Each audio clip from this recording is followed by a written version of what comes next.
తాకట్లో ఉన్న మీ బంగారాన్ని విడిపించి ఆ రోజు ఆన్లైన్ రేటుకి కొంటాం. Sharma gold company. జమ్మూ కాశ్మీర్లో ఉగ్రముక్కలు సృష్టించిన భీభత్సం అంతా ఇంత కాదు. వద్దన్నా వేడుకున్నా కనుకరించలేదు.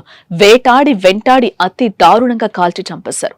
ఉగ్రవాదుల దాడుల్లో ఇప్పటి వరకు 28 మంది చనిపోయినట్లుగా తెలుస్తోంది. అందులో మన తెలుగువారు కూడా ఇద్దరున్నారు. అందులో ఒకరు నెల్లూరు జిల్లా కావలికి చెందిన మధుసూదన్ రావు.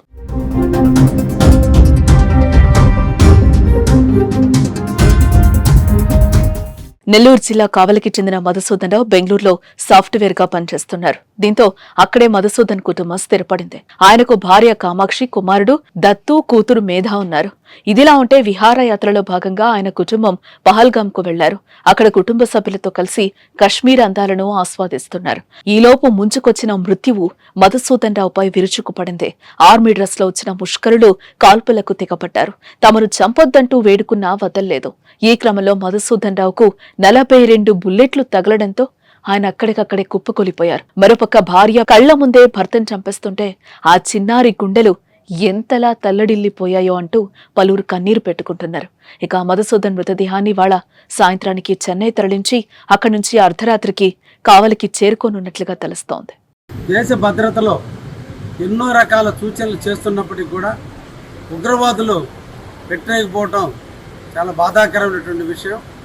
ఈ సందర్భంగా భారతదేశానికి సంబంధించినటువంటి 27 మందిని కోల్పోయిన సందర్భంలో దీన్ని మనం ఖండించాల్సినటువంటి సమయం. ముఖ్యంగా మన కావలి పట్టణానికి సంబంధించినటువంటి మధుసూదన్ ఉద్యోగంలో చురుకుగా ఉంటూ భార్యా బిడ్డలతో ఉండేటువంటి సుఖసీమను సాగించే టైంలో ఇటువంటి విచారకరమైనటువంటి సంఘటన జరిగినందుకు చింతిస్తూ ఆ కుటుంబానికి ప్రగాఢమైనటువంటి సానుభూతిని, ఆ మనోధైర్యాన్ని ఆ కుటుంబానికి ఇవ్వాలని ఆ దేవుణ్ణి కోరుకుంటూ రేపటి రోజున వారు చేసేటువంటి అంతిమ క్రియల్లో నేను కూడా పాల్గొనడానికి రేపటి ఉదయాన్నే హైదరాబాద్ నుంచి కావలికి కూడా బయలుదేరిపోతున్నాను.